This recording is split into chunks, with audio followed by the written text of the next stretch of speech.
Salve, salve, gente boa! Eu sou o professor Euclides, essa é a Escola Teófilos. Bem-vindos ao nosso canal, bem-vindos a mais um Catequese Ponto a Ponto. E os pontos de hoje são os pontos 391 a 395. Vamos falar hoje da temática da queda dos anjos. Esses pontos, dentro do catecismo, eles estão dentro da lógica do pecado, da queda, do pecado original. Então, nos fala o ponto 391. Por detrás da opção de desobediência dos nossos primeiros pais, há uma voz sedutora, oposta a Deus, a qual por inveja nos faz cair na morte. A Escritura, a tradição da Igreja, vê neste ser um anjo decaído, chamado Satanás, ou Diabo. Segundo o ensinamento da Igreja Católica,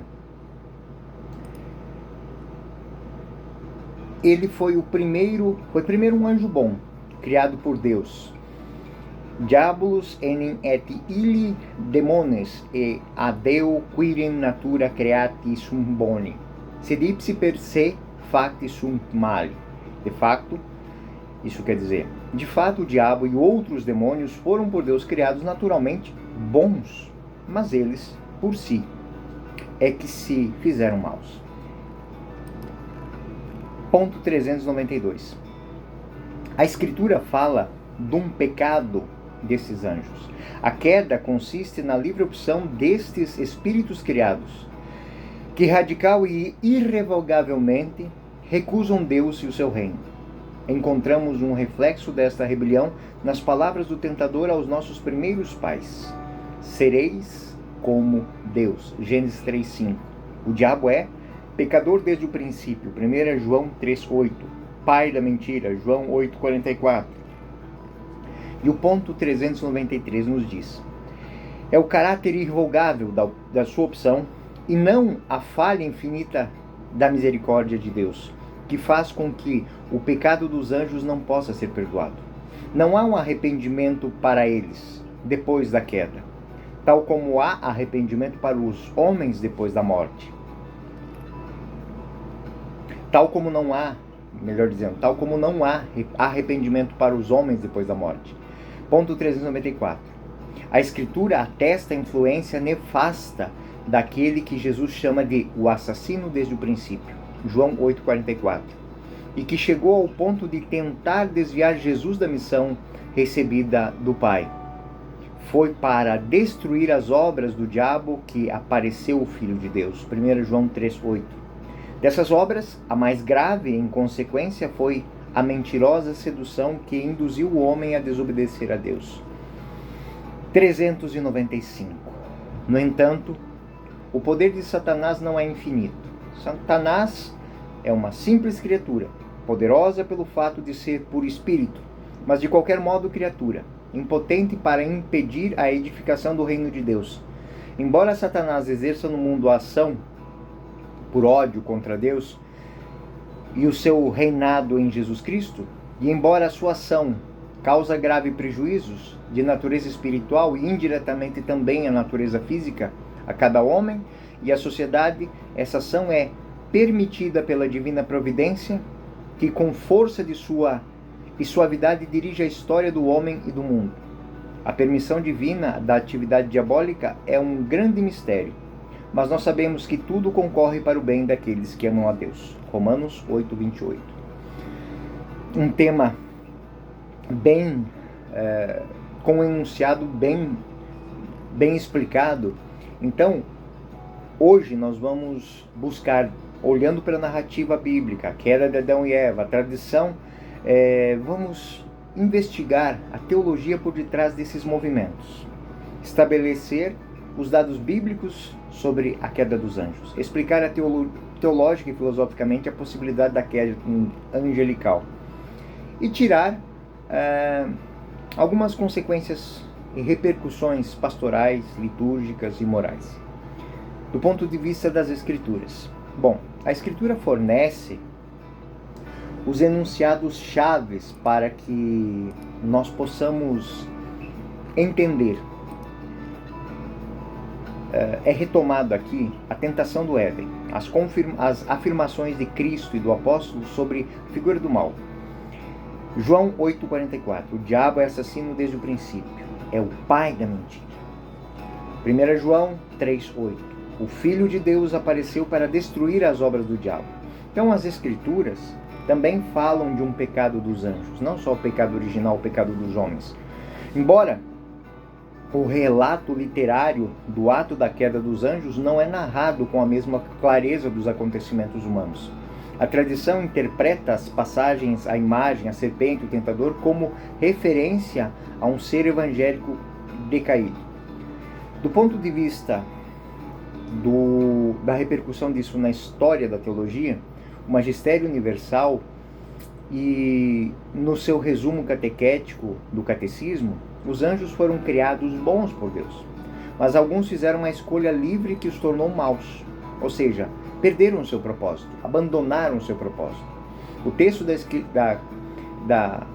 do Catecismo ele vai conciliar a Escritura e a tradição e afirmar que os demônios foram por Deus criados naturalmente bons, mas eles, por si, é que se fizeram maus. O magistério também vai sustentar que a opção angelical é irrevogável, sem arrependimento após a queda, da mesma maneira que não há arrependimento após a morte.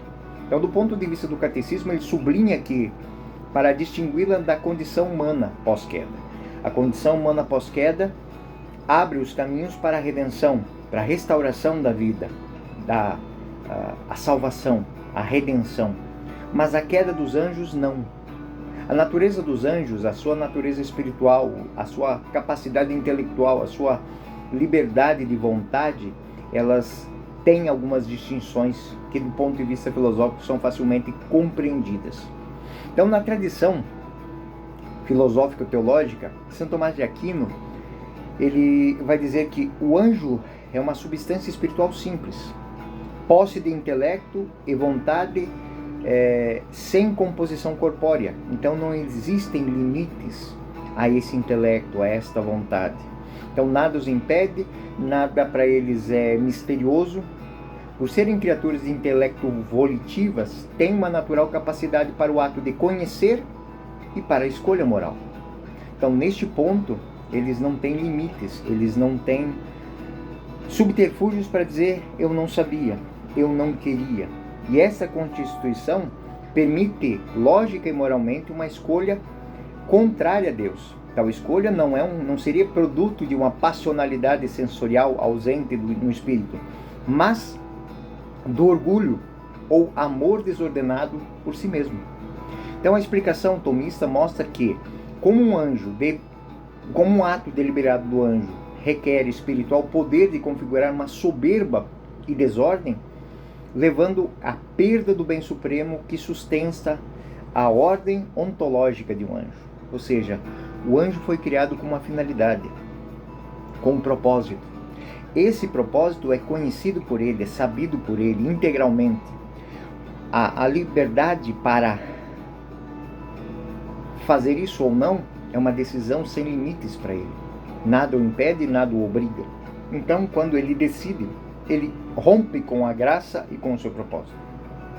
Então, a liberdade angelical e a irrevogável queda se entendem dessa maneira. Porque o anjo é substancialmente espiritual e a sua vontade opera de modo intenso e definitivo, uma vez que o ato perfeito do querer evangélico é plenamente determinante. Ou seja, eu sei, eu posso, eu decido. A tradição então conclui que a escolha de um anjo resulta numa decisão radical, irrevogável e permanente. Não há arrependimento para eles depois da queda, tal como não há arrependimento para o homem depois da morte. Então, esta lógica é muito importante para que entendamos. Uma vez uma cena muito interessante, alguém que estava rezando pela conversão do demônio. Não existe conversão do demônio, não existe conversão do diabo, nem de Satanás. Então, como ser decaído, ele rompeu com o seu propósito, sabendo que romperia, querendo romper e agindo em função desse rompimento. Então a razão filosófica é que, após a decisão definitiva do espírito, a sua inclinação moral se cristaliza e não há meios temporais para a reversão.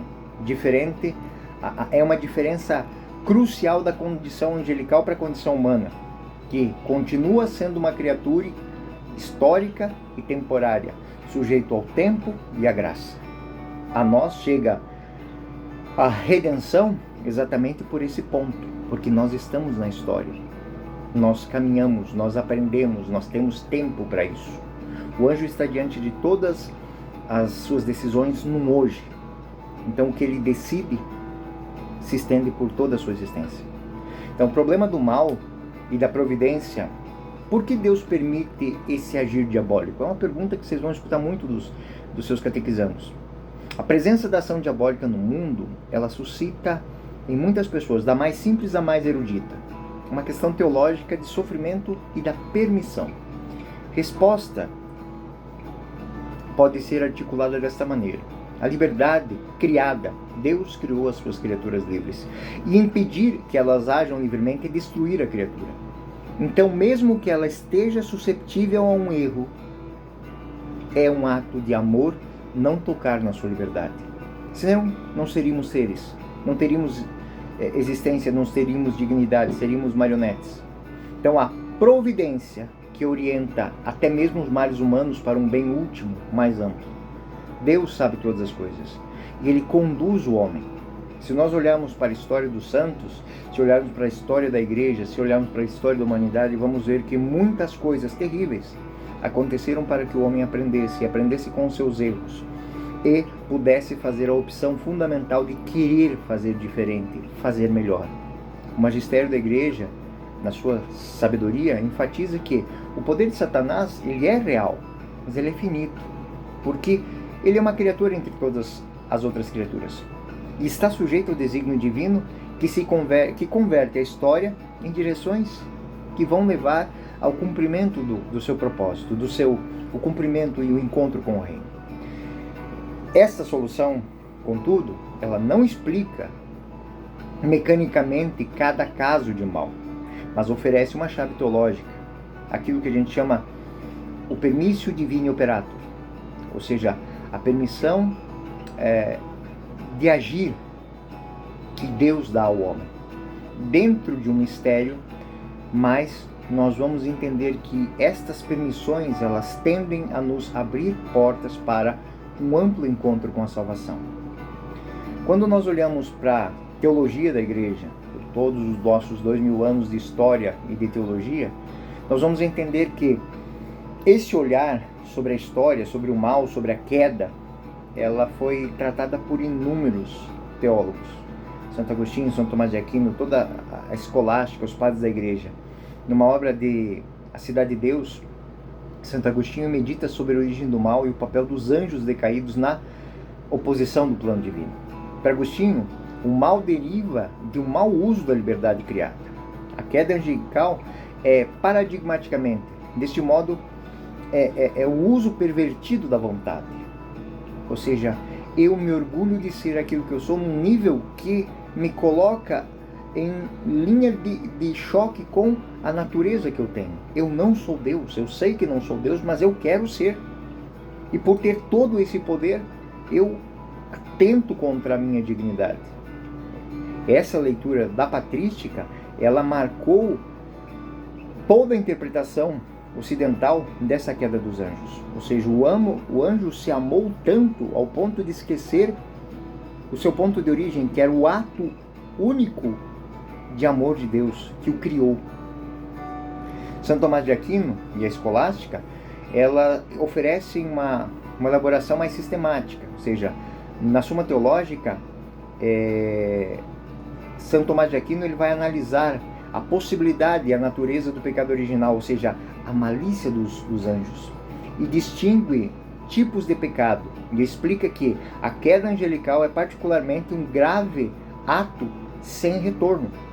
A escolástica, ela fornece o vocabulário mais preciso: soberba, vontade, pertença ontológica, ou seja, habilita a teologia moral e os pastores a dizer que o ato do homem cabe a misericórdia, no ato do anjo não cabe a misericórdia. Por quê? Porque aqui existe o tempo e aqui existe a eternidade. O anjo está está diante do seu ofício, diante do seu propósito, diante do seu princípio e do seu fim, ele não tem dúvidas, ele não tem o espaço para duvidar. Hoje em dia, autores contemporâneos mantêm a linha tradicional, em que se sublinha a dimensão pastoral, reconhecer a realidade do mal espiritual, sem cair naquilo que é muito perigoso, nos alarmismos e superstições, ou seja, dizer que o ser humano é manipulado pelos seres espirituais. Afirmar que um anjo é super poderoso. Não, o anjo sabe fazer propósito, ele é o pai da mentira. Afirmar que todas essas ações diante da ação de Cristo não servem para nada. Afirma a vitória de Cristo sobre as forças do mal. 1 João 3,8. Leia. Né? Então, esses textos, eles levam a entender que os pontos 391 a 395, eles nos levam a entender que, passo a passo, tudo se explica. Ou seja, a queda, a influência nefasta dos anjos, Satanás, a explicação do mal que entra no mundo, por que ele entrou. Um ato de rebeldia, um ato de orgulho, um ato de insensatez, mas que repercute em toda a história da humanidade. Mas que, lembra que Satanás faz mal, mas não tem o poder absoluto, ele não é o mal. Não pode frustrar o plano salvífico, porque ele não tem poder além daquilo que ele é. Então Cristo, que é Deus, veio para destruir as obras do diabo. O diabo que é, em outras palavras, um divisor, um separador, diabolés, um separador de partes. 1 João 3,8 fala muito disso. E aí, como é que a gente leva isso para a catequese? Bom, esclarecer que o demônio é uma criatura, não é um princípio cósmico rival a Deus, não é outro Deus. Então, isso é muito importante na catequese. E evitar o sensacionalismo, né? Ou seja, promover na catequese uma reflexão muito bonita sobre isso. Ou seja, existe a tentação, existe os ambientes de tentação, mas existe o ambiente da graça. Quanto mais próximo eu estou da graça, mais longe eu estou da tentação. Isso é muito importante. Fortalecer essa consciência do pecado, promover o discernimento espiritual, incentivar a prática da vida em Cristo. A vida sacramental, a confissão, a Eucaristia, a leitura bíblica. Aí reside as forças que resistem à tentação. Isso nos leva para uma reflexão profunda da nossa natureza humana, a ética da liberdade. Tudo posso, mas nem tudo me convém. O caso do anjo, que tudo podia, mas não pesou o que não lhe convinha. O ensino moral, então, deve mostrar que a liberdade dirigida ao bem é participação à ordem criada. A soberba é a raiz da queda. Achar-se demais, pensar que eu sou um super-homem, que eu não preciso de ninguém, é o ponto de partida e eu estou me colocando no mesmo ambiente dos anjos decaídos. Então, discernir as tentações, formar a consciência para reconhecer os modos sutis de tentação, a mentira, a sedução, a autossuficiência, a autonomia absoluta. E para cada uma dessas coisas, ensinar a adotar práticas morais concretas, exame de consciência, direção espiritual, obras de caridade. Tudo isso é antídoto contra o egoísmo, que é o ponto de partida para o pecado. Querer ser o centro, querer ser tudo para si, inclusive. E isso repercute na nossa liturgia. A celebração da Eucaristia proclama a vitória de Cristo sobre as forças do mal. E nos convida, e convida toda a Assembleia, a reconhecer a graça que nos liberta. A liturgia penitencial, o rito da confissão, eles vão articulando pouco a pouco uma experiência contrária à irrevogabilidade angelical. Ao anjo não existe mais a possibilidade a isso. O homem, todo instante, é um instante de encontro com a graça, de encontro com o perdão. Então, quando nós olhamos para a liturgia também, temos dentro da liturgia a festa dos santos anjos, dos anjos da guarda, dos arcanjos, São Miguel, Gabriel, Rafael. Lembrar que elas são e podem ser usadas na catequese como momentos de lembrar como os anjos bons que optaram pelo Cristo são importantes para a nossa vida. Miguel, aquele que expulsa o mal do Éden, o guardião da porta do Éden. Gabriel, o mensageiro, aquele que leva aos profetas, aquele que leva a Maria a história, o projeto, a proposta de transformação. Rafael, aquele que cura. Todas essas reflexões, toda essa busca de encontro com o sagrado através da liturgia, nos fazem olhar para o pecado, olhar para os anjos, olhar para a nossa vida, olhar para as tentações cotidianas do mundo e ter uma resposta à altura por causa da dignidade da pergunta. Tu me amas? Sim, eu te amo. É aquela pergunta que responde Pedro no capítulo 21. Tu me amas, Pedro? Sim, eu te amo.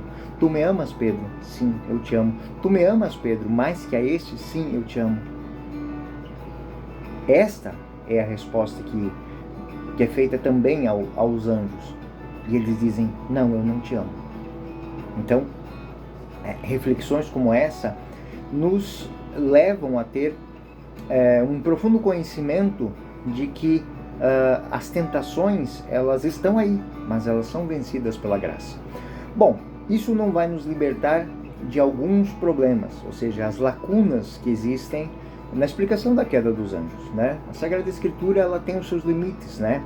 Isso nos pede prudência e entendimento, não transformar conjecturas. Eu às vezes eu leio alguns livros aí sobre angelologia que eu fico meio preocupado, mas tirou isso da onde, né?